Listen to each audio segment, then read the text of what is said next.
Does anybody love criticism? No. No? Well, guess what the Mishnah tells us? Love criticism. Okay? We don't love criticism. The Mishnah says that we're on the wrong side of the fence. Get onto the fence of loving criticism. Right? Is there anybody here? My wife is not here, okay, so I can ask this question. Anybody here think they're perfect? Right? My wife is perfect, so right? Anybody here think they're perfect? No, nobody's perfect. So let me ask you an honest question. Right? Who wouldn't want help reaching perfection? And yet, nobody likes criticism. If criticism is there to help me become a better person, then why wouldn't I say thank you when you criticize me? And yet, we don't find that people say, oh, thank you so much for getting out of your car and almost hitting me with a bat because I cut you off to teach me a lesson. Thank you. No, we don't see that. Actually, I will tell you, though, that in Israel's a very special place. And I saw this video. So this guy honks his car. It's a true video. Honks his horn at the car in front of him. What do they do in Israel when someone honks you? They don't give the gas. They put the brake. Huh? Right? Turns around. He's like, what? He says, no, move it. Let's go. And he honks again. That's it. Puts the car in park and gets out of the car. Okay? The driver of the car in the back that honked gets out of his car. What's going to happen next? You know what happened next? The guy in the car in the back walks over to him, gives him a hug. He gives him a hug. And then goes back to the car. And honks again. No. Gives him a hug. And now move on. Right? That's in Israel. You have special people in Israel. But most people don't appreciate criticism. Why don't we appreciate criticism? Because we're proud. Because we're proud. Because we're arrogant. Right? Why? So let's talk a little bit about loving criticism. And if you don't like the class, I'd love to hear about it after class. Okay? So the verse says in Leviticus 19:17, says the following verse. Lo tisna et achicha bilvavecha. Do not hate your brother in your heart. Hocheach tochiach et amitecha. Reprove or reprimand or criticize your fellow. V'lo tisa alav chet, and don't allow him to sin. Okay? That's the verse in the Torah. So if you criticize someone, okay, so you go over to your friend and you see he parks his car on the line. He doesn't park his car right. He took 2 spots. You walk over to him and say, I'm fulfilling a mitzvah in the Torah to reprove and reprimand your fellow. You park terribly, okay? And now you fulfilled the mitzvah in the Torah. Is that true or not? Well, technically, yes. But we're going to see that there's first a way to reprove. There's a way to do it. And there's also a way to accept. But now we're going to focus on being on the accepting side of it. Okay? If we are that person who drove and parked the car in 2 spots, and someone comes over to us and starts yelling at us, right? Or if we're in the supermarket and someone says a comment to us about your kid not being strapped in the wagon. That happens to me, right? But it happens to me all the time. They're like, you should strap your kid in the wagon. I'm like, you don't have 7 straps in the wagon, right? I can't strap all my kids down. What do you want, right? So someone reprimands you. How should we accept it, right? The goal here, we have to understand, is there anybody here who wants to return after 120 years saying to God, I'm exactly the way you sent me, right? No way. We want to come back a much better version of ourselves. We want to come back being uplifted. We want to come back being elevated, being spiritual, being changed, being transformed. One of the ways in which we can do that is by attaining this trait of loving criticism. Loving criticism. All right? Loving criticism. So I'll tell you a true story. Just this week, I was told that there's somebody who has something they need to tell me. Criticism. So I called up the individual and I told him, I asked him, I said, I would like to know when you're available. I would like to meet with you. I would like to treat you to lunch. And he told me what time he'd be available. And I took him out for lunch. And I started by taking out my phone. And I put on the recorder. And I said, I'm asking you to please join me for lunch. Not because I just want to have lunch with you because you're such a nice person. Because I know that you have important information for me to help me become a better person. And it's worth its weight in gold. And I'm ready to pay by treating you for lunch. Order whatever you want. Anything on the menu is for you. Right? How much would anybody pay here to get gold criticism? Gold. Someone coming over to you and telling you, you know you're a selfish son of a gun. How much would you pay for that? Why not?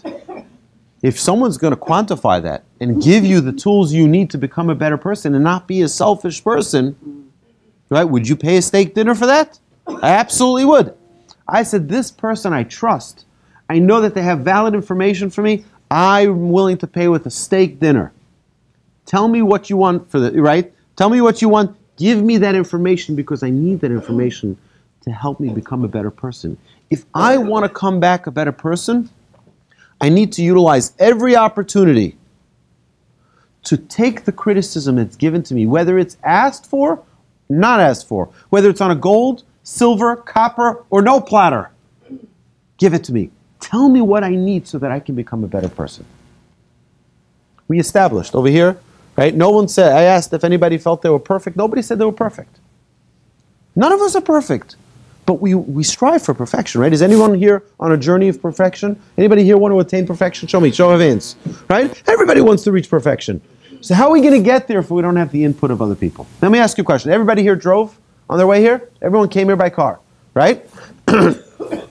There is a tool of criticism in your car. You know that? There's a tool of criticism in your car. Well, that's for someone else, for ourselves, okay? For ourselves, right? We have mirrors. You have mirrors. You have a mirror in your car. You know what the purpose of a mirror is? To see what's out of your view, right? What do I see? I see what's in my peripheral vision. So I have about 140 degrees right over here that I can see. I can see both of my thumbs going up and down right now. But that's it. Beyond that, I can't see my thumbs anymore. I can see this one. I can't see this one. It's out. Okay? So what do I do with the other, right, 220 degrees that are around me? Who sees that 220 degrees? Do I see it or do you see it? So if there was a board that was going to fall on my head right here, who can help me about that? You can help me because you see it. I don't see it. So now tell me, do I see more about what's going on around me or do you see what's going on more around me? You see much more about what's going on around me than I do. All I see is what my eyes show me. And most of the time, by the way, as a side note, even when people see things, they don't see things. Right? They could be seeing something, speaking exactly what they need to be hearing, and they don't even hear it. Did you hear what they said? They said it for you. No, it's for me. It was for me. God sends us, amazing. We mentioned this in the previous class. The Baal Shem Tov says that everything you see is a mirror reflecting back of yourself. Right? You see someone yelling, screaming. You know what you're seeing? You're seeing an image of yourself. You see someone cheating. You're seeing an image of yourself. You see someone being dishonest. You're seeing an image of yourself. You could have very well been someplace else and not seen that. God put you there at that moment to see that incident. Why? Because you needed it. God's giving you a message. He's telling you something. He's telling you something. There's nothing in this world that's just random. God is giving us all of the tools we need to perfect our lives. The greatest assistance we can get is by having the input of the people around us.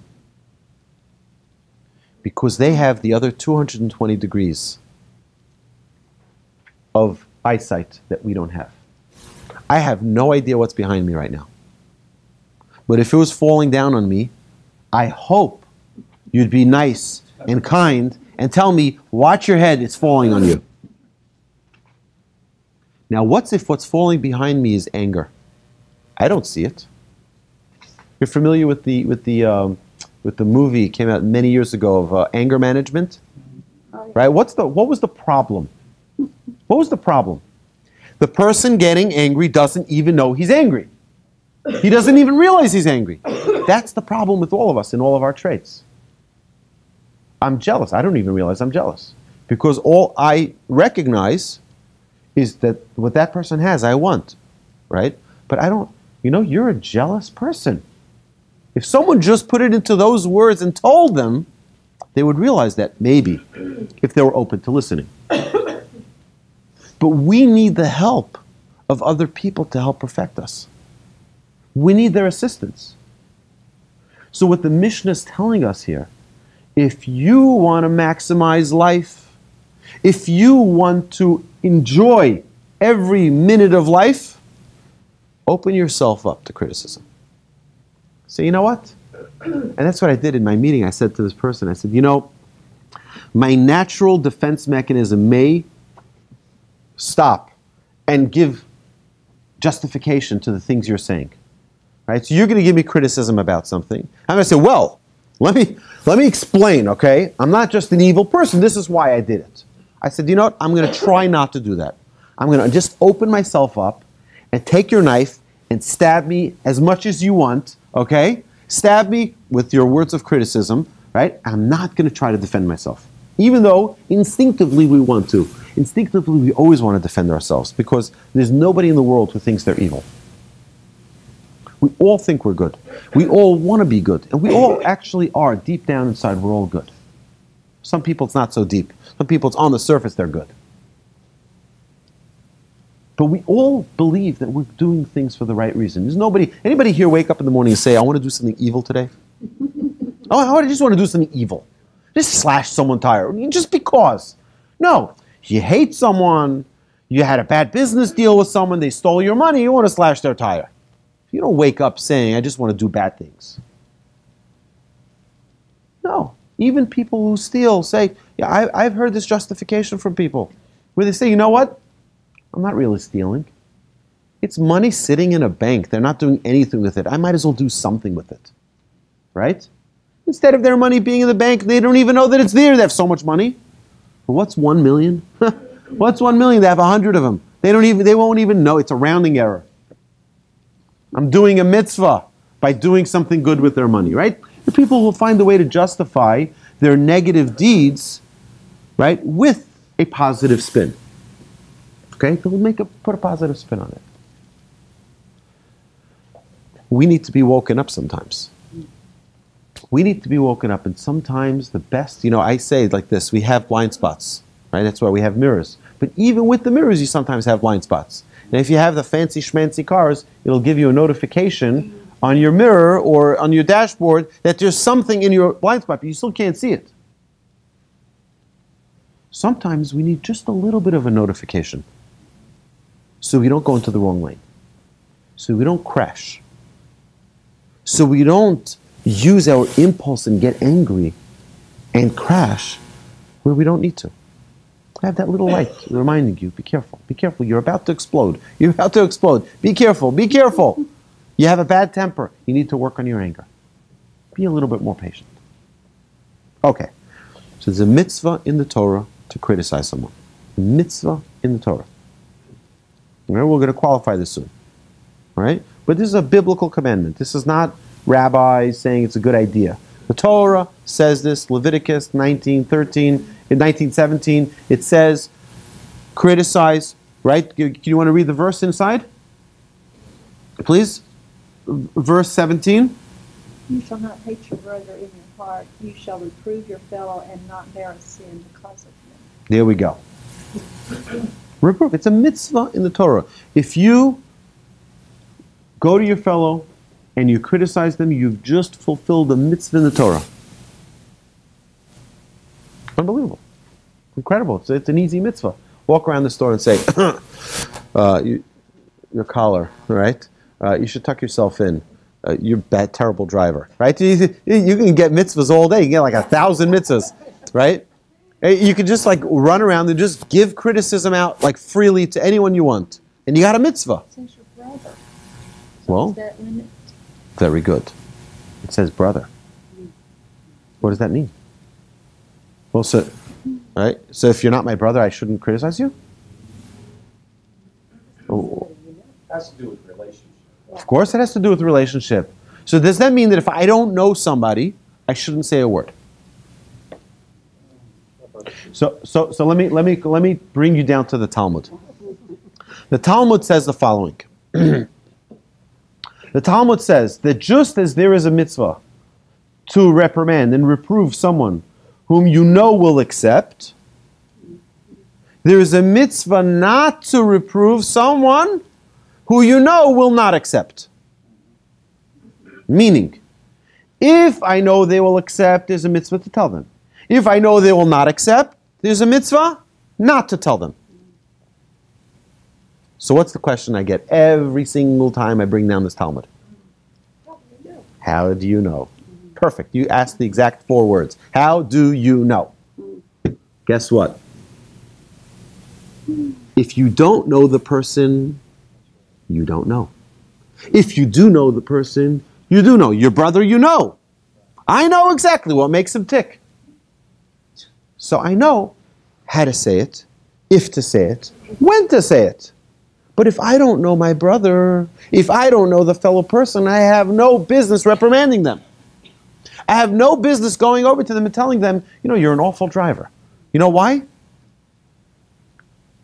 It might not end so peacefully, right? I'm going to walk over to random strangers and tell them, you should take a course in parenting, right? Right? I don't think that will end well, right? I don't think anybody will appreciate it. You tell them, it's a mitzvah in the Torah to reprimand your fellow, so I'm going to do a mitzvah now and tell you your food is awful, okay? Right? Come on, you'll never be invited back to that house. I guarantee you. But if you know the person, you know them, meaning not just I know who they are. I know whether or not they'll accept. I know how, in what way I can say it that they will accept. I know what time is the right time for them to accept. Then, and then only, I can say it. Even then, there's another qualifier. It has to be like my brother. My brother I love. My brother, I'm not doing it because of my brother. If someone insults me about my brother, I know my brother teaches a class right here, so right? Even though my class is better, his class is better, fine, okay, fine, I can handle it, okay. But if you insult my brother, right, we put on the brass knuckles and we come out to war because we defend our family, we defend our pride, we defend our parents. It's an amazing thing. I'll tell you something absolutely remarkable. Okay? Tell me if this is true. Tell me the following if this is true. I walked into the store last week and I saw someone pull out a gun and rob someone of $3 million. Okay? So will you accept what I'm saying, the story? I'm telling you this is a story. Do you accept it? Right? I saw this. Right? I'm telling you, this is true. I saw this, right? Someone pulled out a gun and they robbed someone in front of my eyes, $3 million. Anyone here dispute my story? Okay. Sounds legitimate. I can tell you where I was. I can tell you exactly what time. Now, really, it never happened, but I'm just saying it, okay? Now, tell me the following. I'm going to say one word. Not one, but I'm going to say one thing about the story, And your entire perspective is going to change. You ready? Okay? Tell me, 1 second, okay? Before I say that word, okay? Person pulled out a gun and almost killed the person. Okay? He was vicious. He was so angry. He was so angry.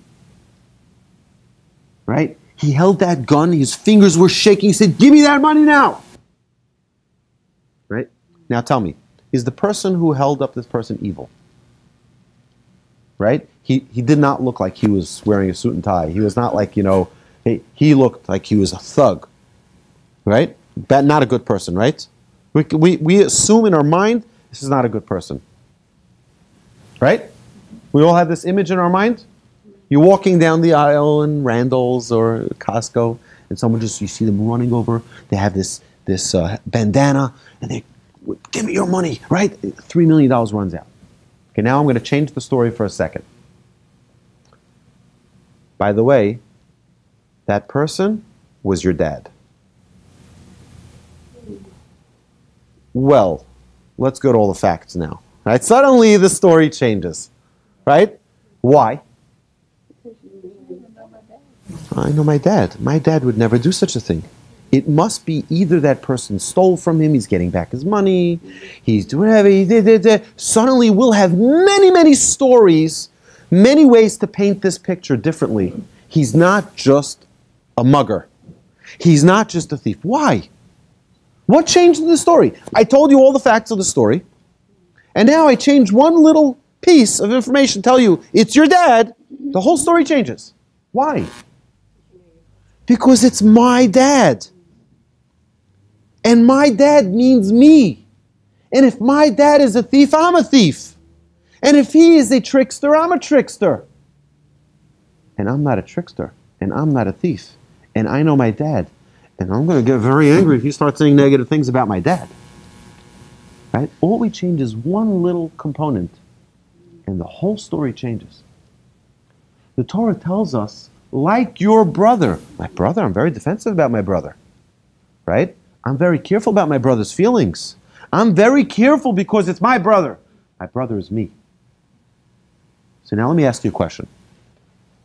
If I had a true fact to share with you about yourself that was not pleasant to hear, a true 1,000% accurate fact to share about you, would you want to hear it?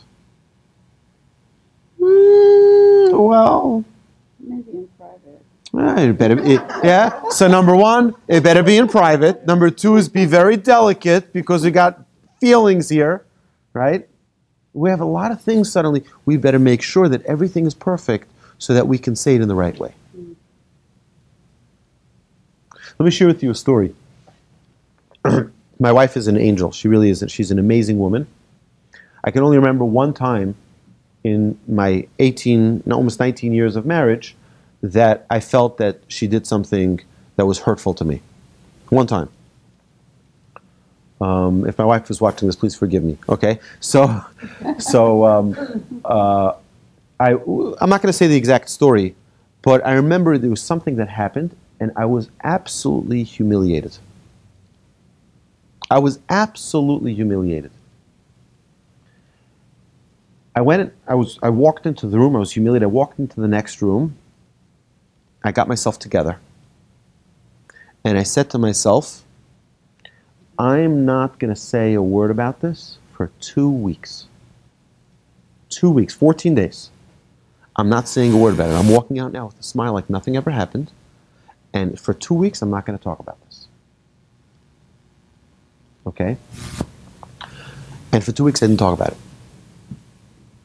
2 weeks later, I asked my wife if we can go out, have a date night.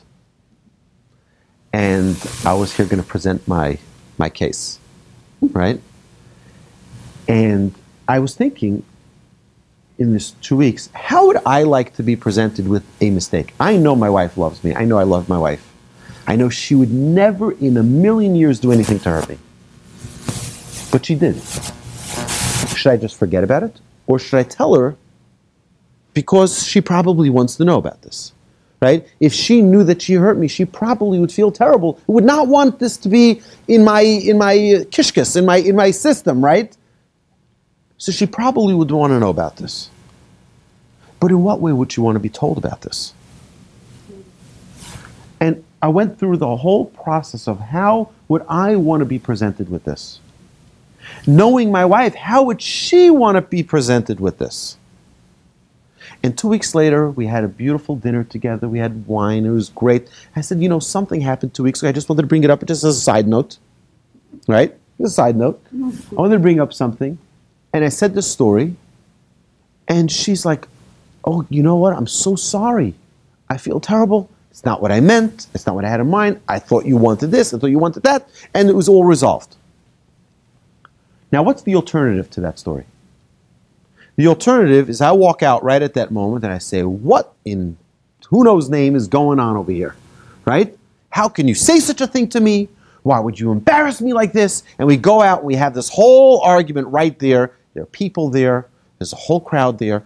She'll be embarrassed. I'll be embarrassed. My kids will be embarrassed. The people who are there will be embarrassed. Nothing good will come out of it. Right? And you know what will probably happen? The relationship can probably be hurt by that. But if we take a moment to stop and think and say, you know what, the Torah tells us, like your brother, get to know the person before you just reprimand them. Don't just jump and criticize someone. You see something wrong, that's not a good way to talk. It's not a good way to act. It's not a good way. You should close the door. You should do this. You should do that. People reprimanding each other all the time. Or we can stop and say, you know what? Maybe I can find a nicer way to say it. Maybe I can find a way to say it that will be loving, a way that will bring the relationship closer together, a way that will remove the misunderstandings, a way that will be accepted. So,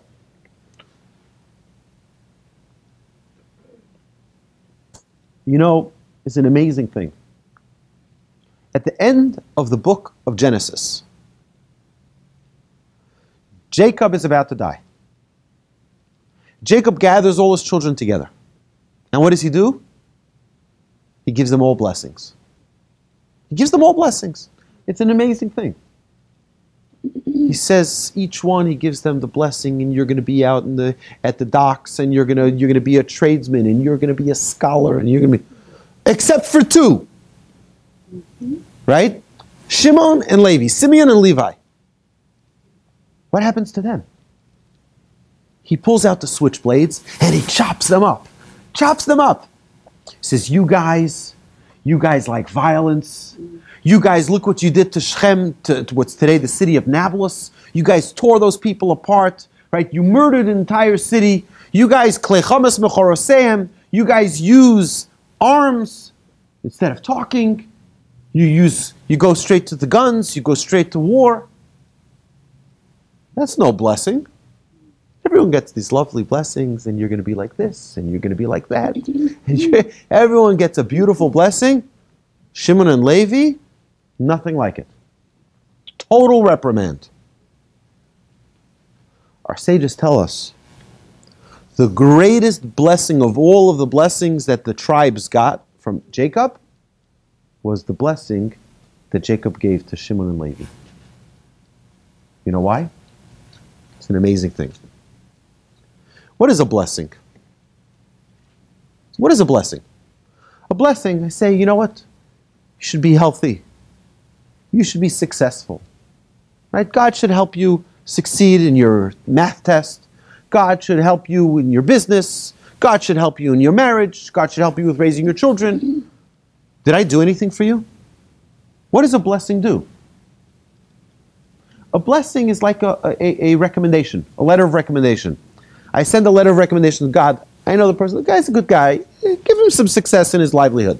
God, I know they need some help with their, right? Is it going to guarantee that they're going to have an easy time with their children? Is it going to guarantee them success in their business? Is it going to guarantee them anything? Nothing. But it's a blessing. And people run for blessings all the time. Oh, Rabbi, give me a blessing. Rabbi, give me a blessing, right? Is it going to happen?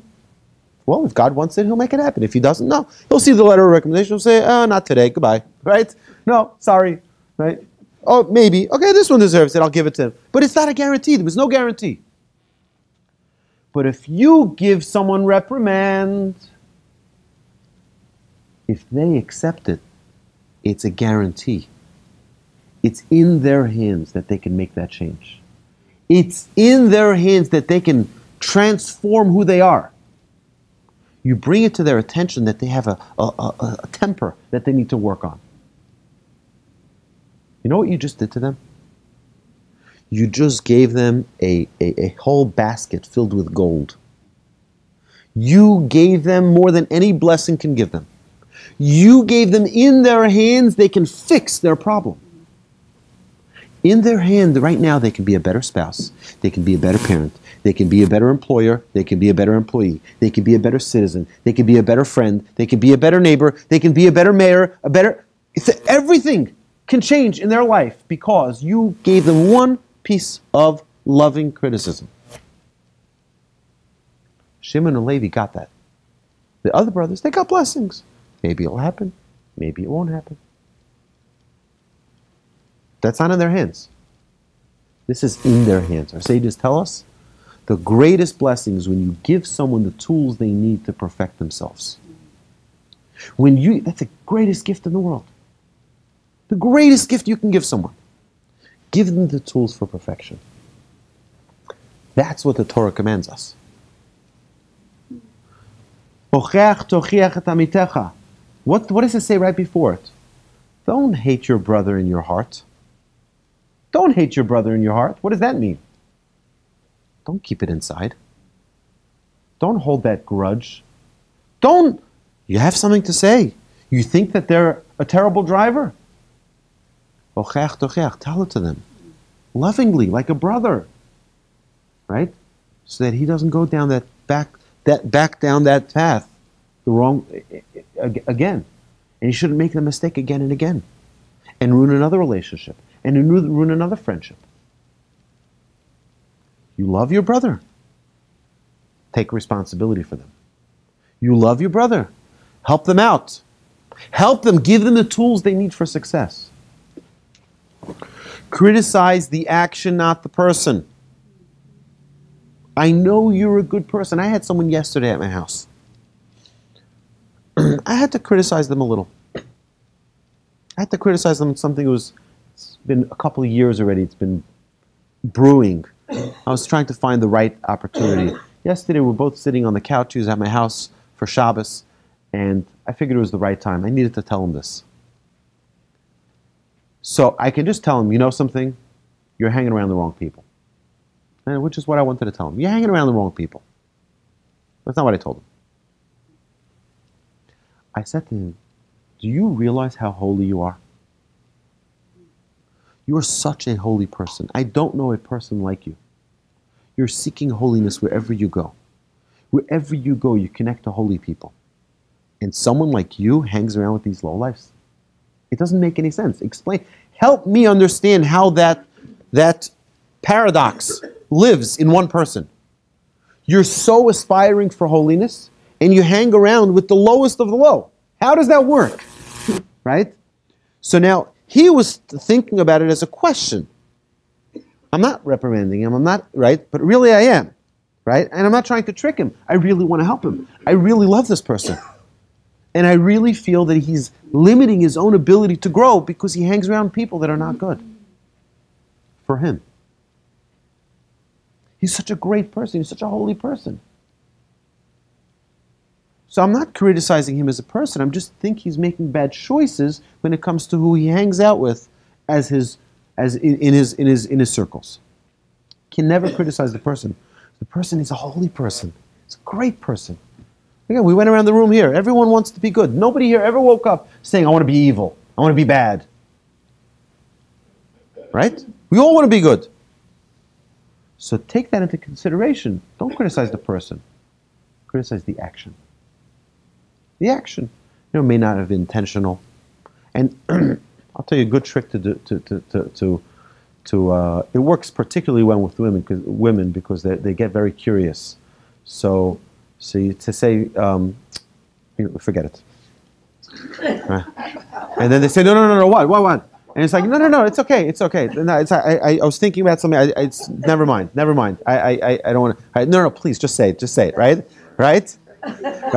You'll go crazy. Right? No, just say it. No, I don't want. It's not necessary. It's like I was thinking about it. I was just like, sorry, make believe nothing ever happened. And now they really want to know, right? They say no, it's like, and then there's several other steps you can take in saying, you know what, but I really don't want to say it because I know you're such a great person, and I don't want you to, you're going to be upset at me if I say it. I don't want to say it. And then eventually, so just tell it to me already. No. Criticism is a tool of self-perfection. And I'll tell you, most men will say, I really don't care. Don't tell me. Because men are at the bottom of the ladder. Women are at the top of the ladder. Women are much more spiritual. You know what has done more damage for women than anything in the world? The women's lib movement. It's done more damage for women. I'll tell you why. Because they want men and women to be equal. There's only one way to do that. Pull the women down. So women who have always been, and still are, on a pedestal, this movement has said, no. We want to pull you down so that you be equal with men. Which doesn't either make sense. That'll never either happen. So I have, before I left my house this morning, I said I want to be a little healthier. Instead of eating cookies or a donut or something like that, I'm going to take 2 fruits. So I took 2 fruits, a banana and an apple. Which one is better? Which one is better? They're different. Right? They're different. Each one has different components. Each one has different nutritional benefits. They're different. No, I want them to be the same. That's the equivalent of saying men and women should be the same. They're different. A banana will never be an apple, and an apple will never be a banana. Even with surgery. Right? They'll never be the same. Okay? So, criticism is a tool for self-perfection. And the more we want to become more perfect, the more we want to become a better person, the more we will love criticism. The Mishnah says that, not the Mishnah, this is in Proverbs. It says, say criticism to a wise person, and they will love you for it. Why? Because what's a wise person? A wise person, not someone who's just intellectually smart. It's not so, right? It's someone who realizes that life is about change, about becoming perfect, about becoming the best person I can become. And the best way to do that is to get the input from other people. When other people give me a reprimand, they give me a comment, they give me a criticism, guess what? It's free. It's free self-help. People go to the bookstore and they buy books, self-help. You can get free. Just ask people for criticism. Now, again, it may hurt your feelings. People are going to say, you're so jealous, you're so angry. Whatever it is that they're going to say, you're, right? Whatever they might say, but you know what? Maybe it's something for us to look at ourselves. And I don't understand why there wouldn't be a movement where someone says, I'm ready to pay $5. Just tell me something negative about myself. Right? Now, it can't be something physical. There's not really much we can do about that. Right? But imagine if someone says, you don't smile to people. You're always with a, okay, write it down. Something to work on. It's free. It's free self-help. It's cheaper than paying for the book. You understand how amazing that is? If we have the ability to become a perfect person, now, of course, we have to be careful about this because another verse in Proverbs, it says, be very, very careful about criticism. Be careful because the person giving you criticism may not know you perfectly.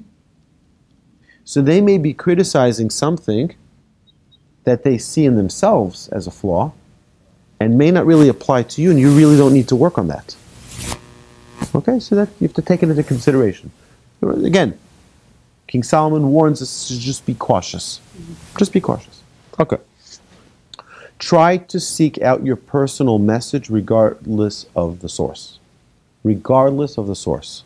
So if it's a stranger, should you just blow it off? If it's a child, should you just blow it off? right? Children, by the way, are an unbelievable source of criticism because children don't have a filter.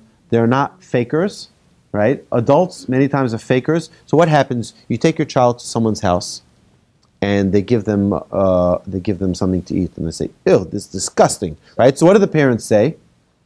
Don't say that. But that's the truth. Why should you not say that?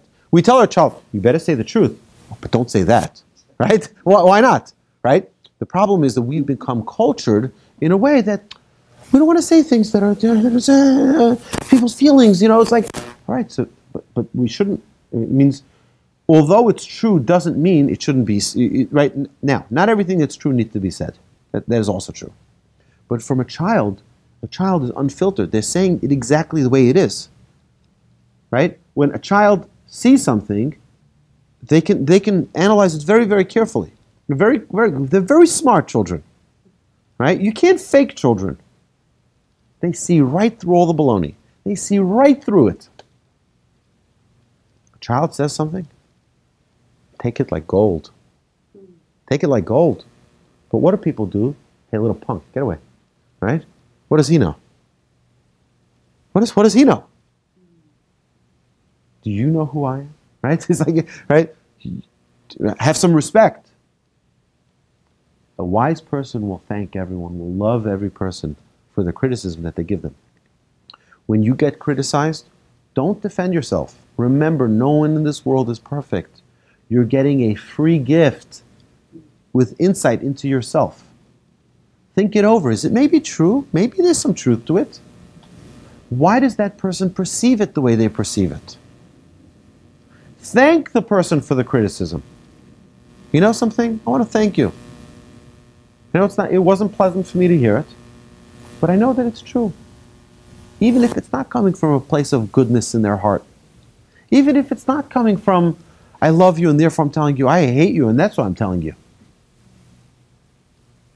It's fine.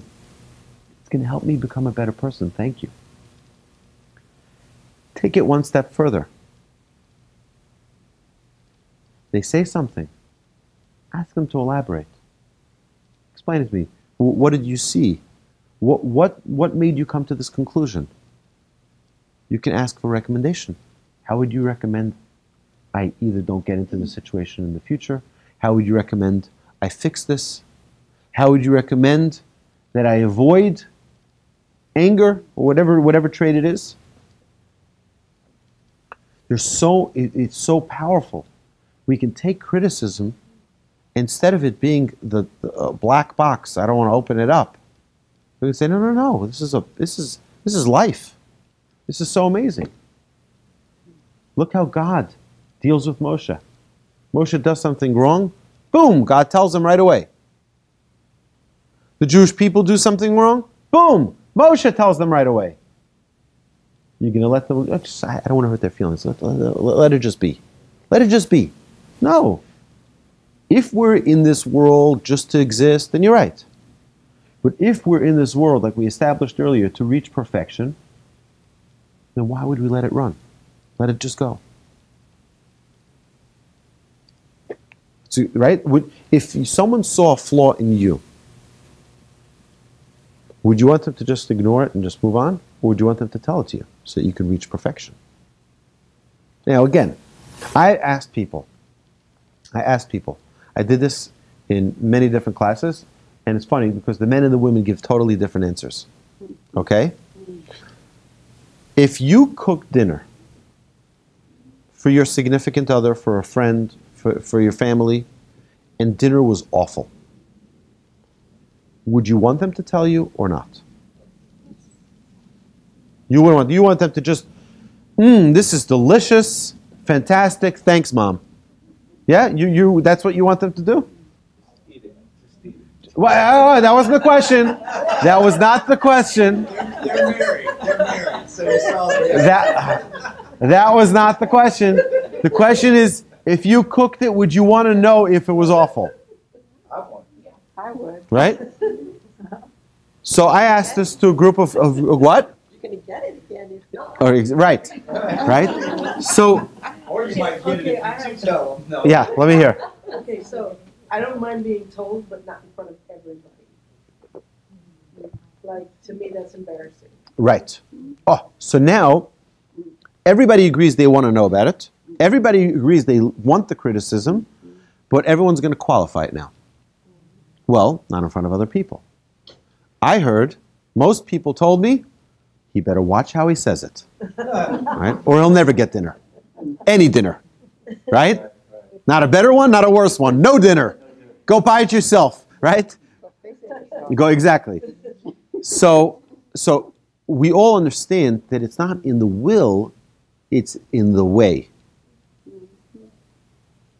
And it makes a world of a difference how it is presented.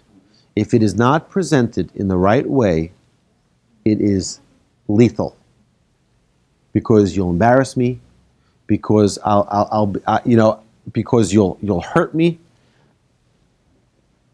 It'll be an insult. There's no way to have a good result to public humiliation. Okay? Notwithstanding that, still, you can be thankful that someone brought it to your attention. No, it might take a while. It might take a long while, and they may be living in the dog shed for a while, right? But still, we all want to hear it.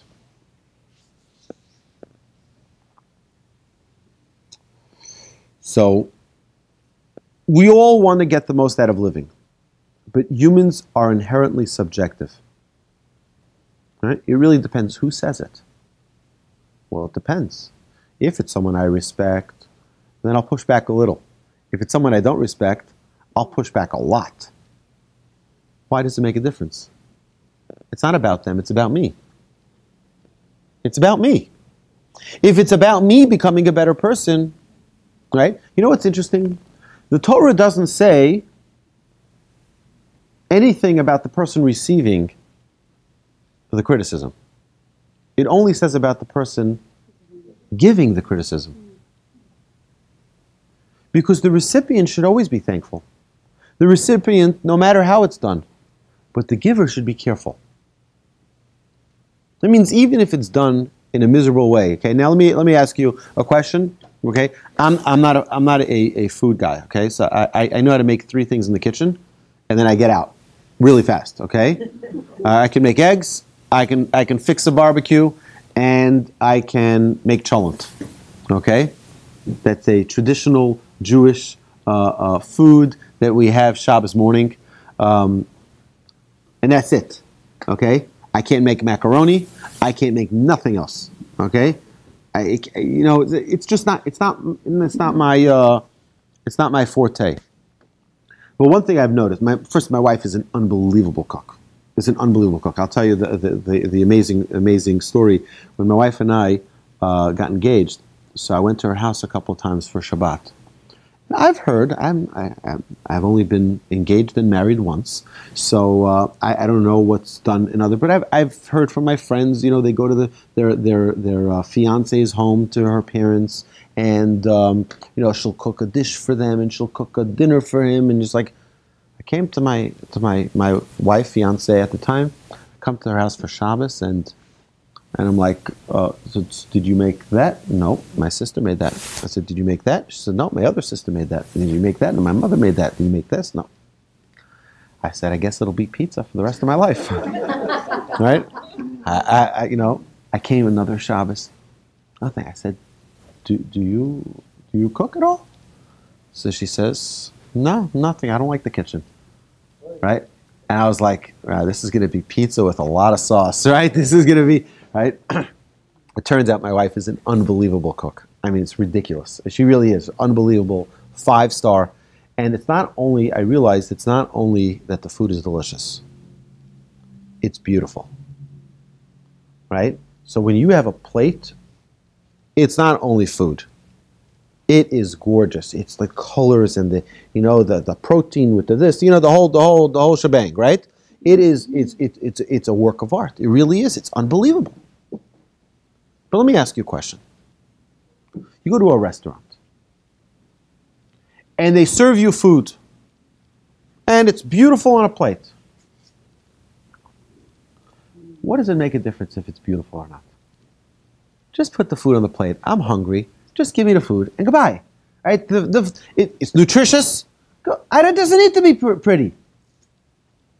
Right? But it makes it more appealing when it's beautiful. Just because you have good criticism to give someone doesn't mean it shouldn't be beautiful. Make it appealing. Make it that the person wants to hear it. There's only one way to do that.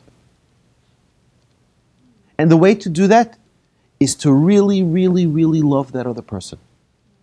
And when you love them like you love yourself, like you love your brother, and you love them with all your heart, you won't want to hurt them. And you're going to think long and hard. Like you said before, well, how do we know if they'll accept it? Get to know them. Get to know what is the right way in which I can say it so that they will accept it lovingly. Because that's our job. Our job, and this is what the Torah is teaching us all throughout the Torah. Get out of yourself. Get into the other person's mind. Get into the other person's heart. Get into the other person's emotions. Get into the other person's character. Think of what their challenges are. How can I help them? We're so self-absorbed. We're so engrossed in ourselves. And it's so difficult to break out of that. This mitzvah in the Torah, we haven't even touched the surface of it yet. We have another 14 hours, right, Rod? Right? We have so much that we can learn and grow. If you're hungry to grow, you'll always be eager to hear people's advice without getting defensive. The more you want to grow, the more you'll be excited to hear a word of criticism. Because you know what? It's free self-help. You got the book free. And we it's like, let me ask you a question just a second, okay? Does this make sense? You're cutting, go back to the kitchen, right? You're cutting your vegetables for your soup or for whatever dish you're making. And by mistake, you cut your finger. You're a righty, you cut your left finger. Right? Tell me if this happens. The left hand gets so angry, it grabs the knife and tries cutting the right hand. Does that make sense? No. Why not? Stupid. Why is it stupid? The right hand just launched an attack on the left hand. Right? So why shouldn't the left hand retaliate? Yeah. Because you're part of one body. Yeah. You're part of one body. What our sages tell us is that we need to be like one with our fellow man. We need to be like one with our fellow man. We need to be able to feel their pain. If we come in with a perspective of love, we come in with a perspective of, I love this person with all my heart and soul. I know the challenge that they're facing with whatever trait that they're dealing with. And now I feel that pain and I want to help them. It's a very different approach than I'm just mad, I don't like the way you're acting, and I'm just going to let it out on you. That's a very different type of reprimand. It's a very different type of criticism. So criticism, we have so much more to talk about, but I don't know how much time. We're really over time here, and I haven't seen my wife or children yet today. So we need to realize that we have a lot of resources available to us in those that love us and those that we love. And we can even ask.